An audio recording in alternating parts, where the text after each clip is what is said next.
Odaa jalatti dubbiin kan tolu bokkuudhaan malee uleen hin bullu. No, no, no, no. Wayyaanuma khasaare maal taatee hoo abbaa?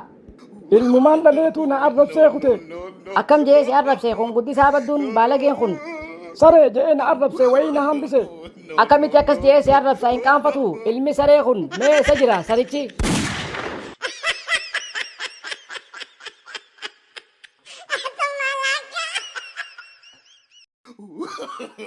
No, no, no, no.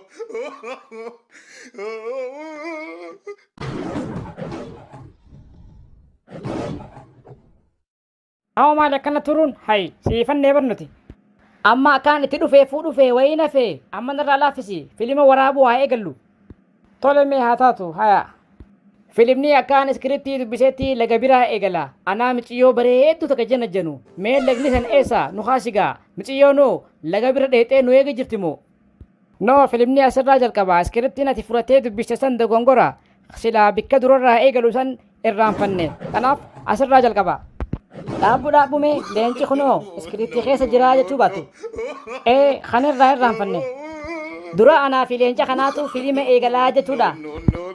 leenca ammanii niikaa duraa fiida iskiriptii tokkas jaa Hayawii duuba iskiriptiin leencin nyaataan jaamoo nyaatuu jaa. iskiriptiin leencis hin nyaatuu ni baafattaa jaa Haya amma anaa feeti iskiriptii dubbisnee ni beeyna waliigallee mi. yaa waliigallee amma leencanii niikaa filima ni eegalla Dhagayi hiikuun duratti leenci kunoo iskiriptii dubbisee moo dhiiga kiyyarraa dubbisa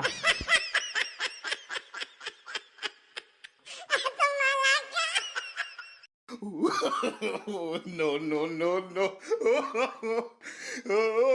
siifin kennaa atis naa kennime jaalalaa hoyaa biftuyyee waliin jiraannaa. Hay na jaalatte fakkaatti sirba ittiin fufaaf. Siifin kennaa atis mee naa kenni jaalalaa hoyaa qashtiyyee natti heerumii. Wow, sirbi ajo kun naftee sirba ajaa'ibaati.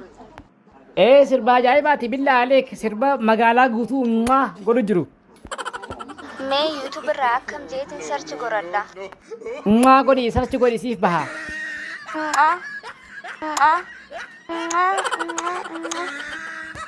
Godhee sarchi godhee naa bahuu dide.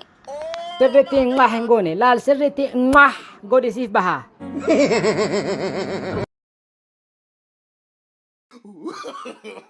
No, no, no, no. jaal maarroo marii sabaa maal barbaacha dhufte bosona gurbaa biyyaaf wareegamuuf hin kutadhee dhufe kaa biyyaaf wareegamuuf maaltu si kakaase nama sirroorrisa jiramoo Jireenyaan narroorrisa yaa maarroo marii sabaa laal dalagaa bikkaan dalagurraa areemeetiin maallaqa hangaan qabu fixadhee akkasiin rakkadhee hongeen beelaanatti buutee akkasitti na gargaaraa jee fira kiyyaan lallabadhee gargaarsarraa dhabee akkasitti iddaan as taa'ee beelaan du'urra du'a seenaa qabdu du'uun naa wayyaa jeetiin dhufe.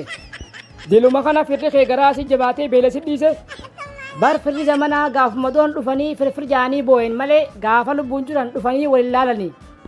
maqaan kee eenyu Sabboonaa Oromoo maqaan kee maqaa bareedaadha maqaa qabsoof ta'u tanaan siin jaamii sabboonaa maqaa qabsaawaati du'a seenaa qabdu du'uu qaba. eeyyeen beelaan du'uun qabu Achi yoon taa'es du'uun kiyya naftuu beektaa idda seenaan sabboonaan beelawee beelaan du'e jettee na yaadattu sabboonaan biyyaaf falmatee biyyaaf du'e jettee akka na yaadattuufiin doogootaa du'uuf dhufe. dhugaa jette seenaan beelaan du'e jettee si yaadachuurra biyyaaf du'e jettee si yaadattu Garuu bar yeroo ammaa diinni Oromoo guddaan kan ilmaan Oromoo gataa jiru biyyuma jira beelaatu uummata gataa jira. duuba hoo Ati lammii kee ni jaalattaami? maaliifan hin jaalanne nan du'aa fi isaaniifin asi galemi Akkas taatu nu kaasi ni galla.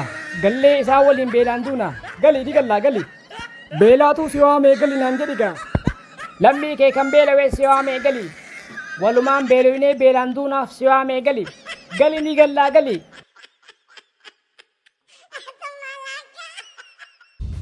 Sabiroo wanna dhibe qabalee kana deddeebi'uma jirra ummanni qabalee kana dalagu guututti yoomnuuf argaman hoggaa takka jiru takka hin jiru guyyaa qaxaroo nu qaban hoggaa dhufne amma bahee nuun jaan guyyaa kaan hoggaa dhufnees sassabaarra jirra guyyaa kaanii sababa biraati guututti yoom nuuf harkaman hoo baraati mataa jabaattaasiif hin galu isaan hundi akka seenanii barbaadaami seenii fi yoo seenteef isaan hundinuu ni seenanii hay seenumatti hin jiraami yoomin takka hafee beeka hoggaa takka seene takka hin seenu hoggaa takka seene kaan hin seenu malee sa dubbiin siif hin galtu yoo kiyyaa hoggaa silaalan hariifa fakkaataami harkaan deemii yoo harkaan deemte isaan hundi seenanii sii xumuranii hay ammaaliifin harkaan deema namuu miilaan deemu jira isaanuu wayii harkaan deemu jiranii atis wayii harkaan deemu jirta ana qofti wantiin harkaan deemuuf maali harka ittiin nyaadhaami booda kolkoloo namni akkana mataa jabaatu maali amma yoo mataan deemisin jee akkamittiin mataan deemaa namni miilaan deema nan jettaami haya amma waatti gadhiisi yoo atti gadhiiste dafanii siifi xumuranii seenanii maaliin itti gadhiisa haya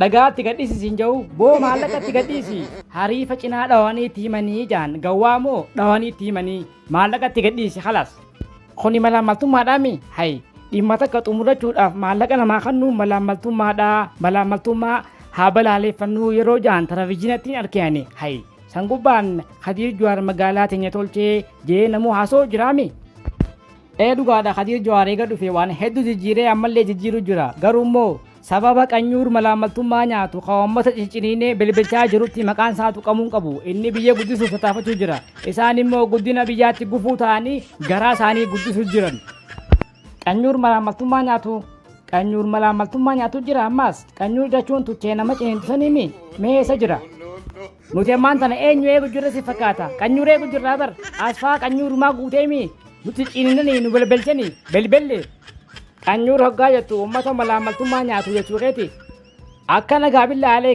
kunoo amma mataan dhagaan sii baname dubbiin sii galuu eegalte amma maal godhuu qabna duuba keeziin deddeebi'aa fi jirtu maali sidha ni beektaa miigaa nuti manni keenya mana qabaleeti duuba manni qabalee hundi mana fincaanii ni qababbeena nuti duuba guyyaa keessaa mana fincaanii nuti yeroo dheeraa itti fayyadamaa baane namittiin ollaa keenyaa takka tiyyaa jettee falmachuu jalqabde akkasitti osuma qabalee deddeebituu osoo deddeebinuu qabaleen dubbii tana osoo gaggabdee ol qabdee hin laaliin osoo ragaa qabatamaa hunda lallaalanii hin hubatin dachii mootummaadhaa murteessanii fi kaartaa duraan hin qabne itti baasanii fi kannanii fi isiidhaaf murteessanii sin jaa dachii mootummaatti ta dhuunfaa jala naqanii fi kaartaa itti baasanii fi jechuudha eegaa dachii mootummaatti ta dhuunfaa jala naqanii kaartaa itti baasaniif hay amma duuba isin mana fincaanii bikka seentan hin qabdan jechuudha eegaa amma wanniin asii deddeebi'uu jiruuf shintibeetii hoggaan duraa kannitan nuti yoo furmaanni maalii eessa seennaa furmaat maal nu gootanii ammas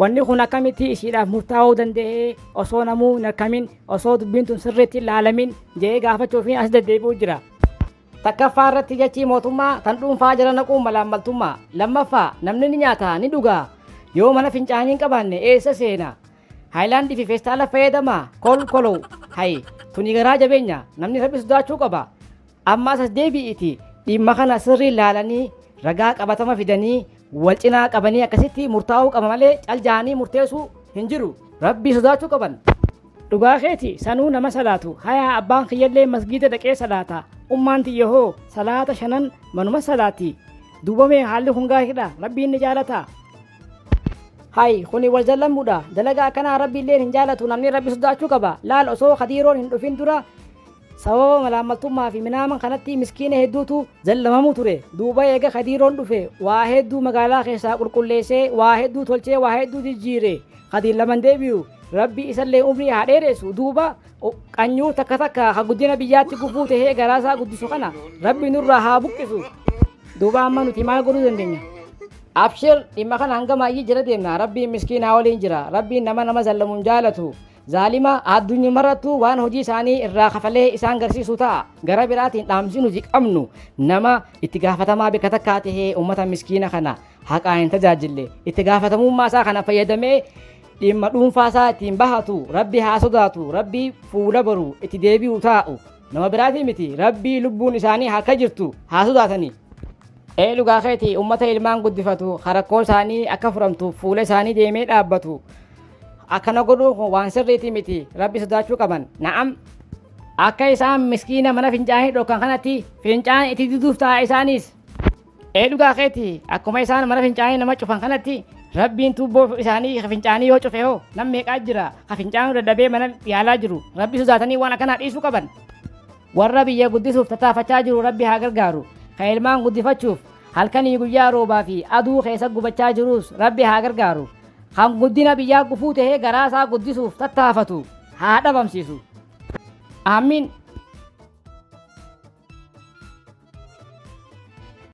Yaa Rabbi nagaan nu oolchite nagaan nu bulchi biimbeen irraa qabi hirriba gaarii na raffisi manaama gaarii na agarsiisi yaa Rabbi hay dhuftee biimbee abaaramtu mee na dhiisi yaarralee taatu rabbii jeyi. Saa akka nama dhiiga qabu si goggoda faanaddo beelarra bokoka wayyayee hin dhufe malee barati dhiigii kee waan takka faayidaan qabu vaayitaamina hin qabdu waan takka hin qabdu goggoga.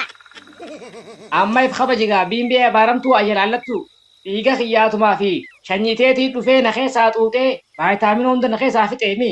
Haya ammaan tana waan hin jee nagee ani rafuu barbaada. Dhiiga xiqqoo siifiin qicaa firraa na dhiisi. Galatoomi adeero abadan sumaan hin dhiisne ani hin dhiisu. Hay maaliif nan dhiifne yaa biimbee abaaramtu. Ani dalagaddeetiin nyaadha malee abadan sadaqaan kadhadhu adeero.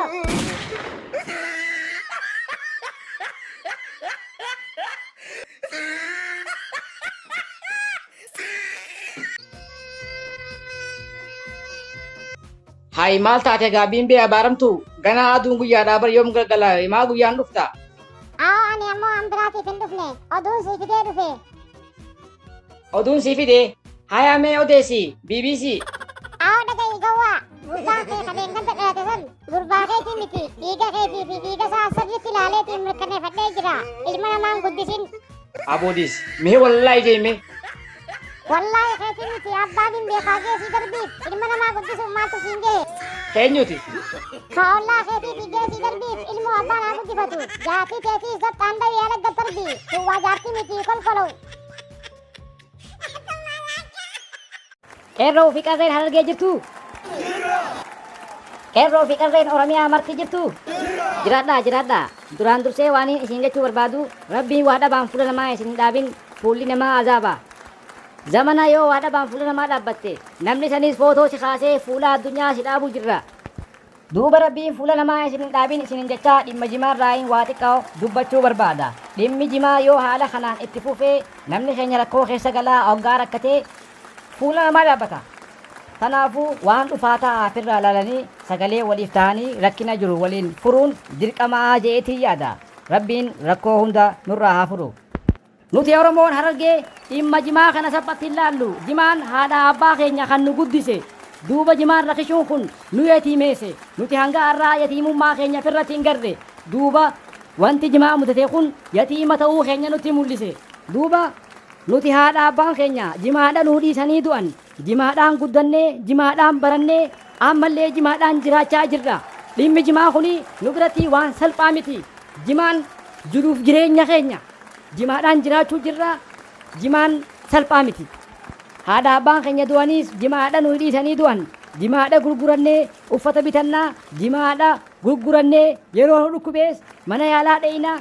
Jimaadhaan waan nyaannuu fi waan nu barbaachisu hunda guuttanna. Duuba jimaan gabbuun kun haadhaan nu yatiimeesse. Duuba haqa yatiimaa kana rabbiin abbaa haqaa haa baasu. Amiin jaa.